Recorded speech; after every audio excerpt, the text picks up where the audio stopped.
ఇక నువ్వేం పని చేయాల్సిన పని లేదు, అన్నీ నేనే చూసుకుంటాను అంటే నేను నవ్వి చెప్తా. షర్మిల గారిని వేదిక మీదకి రావాల్సిందిగా నేనే స్వాగతిస్తున్నా. నా కూర్చుందమ్మా, కూర్చోవచ్చు, రండి. అంటే నేను అడిగినప్పుడు ఇక నువ్వేం పని చేయాల్సిన పని లేదు, నేను అన్నీ చూసుకుంటాను. నేను నవ్వి చెప్తా ఉంటాను,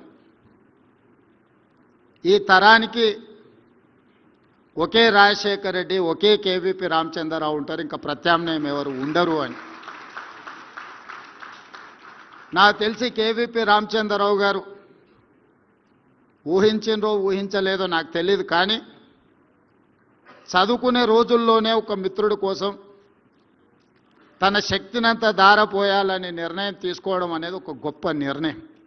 ఆ రోజు ఎవరికీ తెలియదు రాజశేఖర రెడ్డి గారు ₹1 డాక్టర్గా ఉంటారని, పేదలకు సేవలు అందించాలని రాజారెడ్డి గారు భావించి ఉండవచ్చు. వారితో పాటే చదువుకున్న కేవీపీ రామచంద్రరావు గారు కూడా జీవితంలో ఏదో ఒకటి కావాలనే డాక్టర్గా చేరుంటారు కదా. కానీ వారు రాజశేఖర రెడ్డి ఏదైనా అది నేనైనట్టుగానే భావించి ఆ రోజు నుంచి మొదటిసారి శాసనసభ్యుడిగా ఎన్నికైన వైఎస్ రాజశేఖర రెడ్డి గారు మొదటిసారి మంత్రిగా కూడా బాధ్యతలు చేపట్టిండ్రు. మొదటిసారి వరించిన అదృష్టం 78లో వారు మొదటిసారి ఎమ్మెల్యేగా మారి మంత్రిగా మారిన తర్వాత 2004 వరకు వారు ఎమ్మెల్యేగా, ఎంపీగా ఏది గెలిచినా రాష్ట్రంలో, కేంద్రంలో కాంగ్రెస్ పార్టీ అధికారంలో ఉన్న వైఎస్ గారికి ఎప్పుడు మంత్రి పదవి వరించలేదు.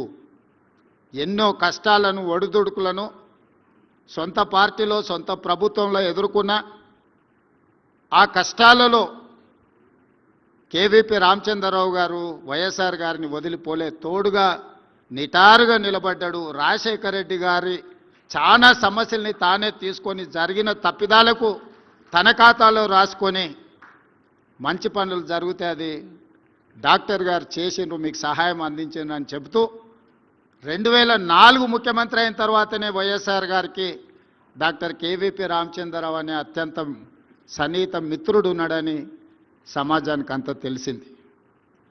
కాబట్టి ఈనాడు మాకు చాలామంది కలుస్తూ కేవీపీ కావాలనుకునే వాళ్ళందరికీ వేదిక మీద నుంచి నా సూచన ఒక్కటే, మీరు ఎప్పటికీ కేవీపీలు కాలేరు, అట్లాంటి ఆలోచనలు కూడా చేయబాకండి.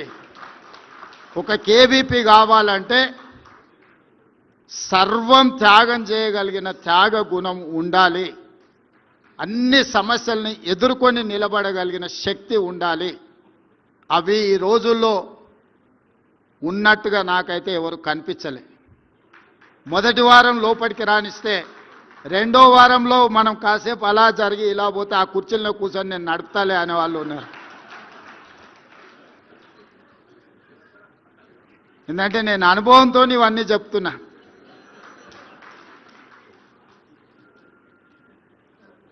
అందుకే ఈరోజు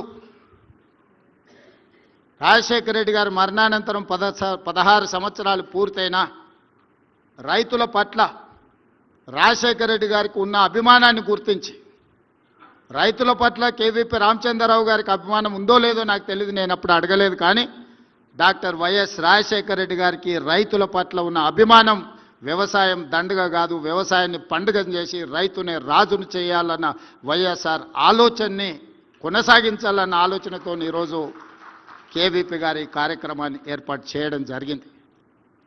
ఈరోజు కాంగ్రెస్ పార్టీ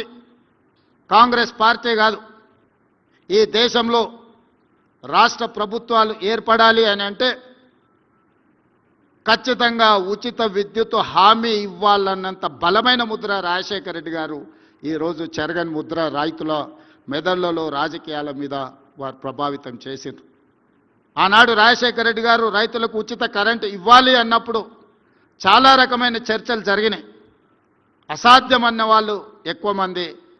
కానీ 2004లో మొదటిసారి కాంగ్రెస్ ప్రభుత్వం ఏర్పడిన ఉమ్మడి ఆంధ్రప్రదేశ్ రాష్ట్రంలో ఎల్బీ స్టేడియంలో వేలాది మంది సమక్షంలో మొట్టమొదటి సంతకం వైఎస్ఆర్ గారు రైతులకు ఉచిత కరెంటు ఇవ్వడమే కాదు, వేలాది మంది రైతుల మీద ఉన్న క్రిమినల్ కేసెస్ను తొలగించి 1300 కోట్ల రూపాయల ఆనాటికి విద్యుత్ బకాయిలను ఒకే ఒక సంతకంతో రద్దు చేసిన నాయకుడు డాక్టర్ వైఎస్ రాజశేఖర రెడ్డి గారు. అదే కాదు, రైతులకు సంబంధించిన రుణమాఫీ కేంద్ర ప్రభుత్వం శ్రీమతి సోనియా గాంధీ, మన్మోహన్ సింగ్ గారు చేసినప్పుడు కొంతమంది రైతులకు ఆ లబ్ధి జరగకపోతే వారు ఆలోచన చేసి ప్రతి రైతు కుటుంబానికి 5,000 రూపాయలు ఖచ్చితంగా ఇవ్వాలి అని దాదాపుగా 10,000 కోట్ల రూపాయలు మళ్ళీ 2008-9 సంవత్సరంలో వైఎస్ రాజశేఖర రెడ్డి గారు రైతాంగ కుటుంబాలను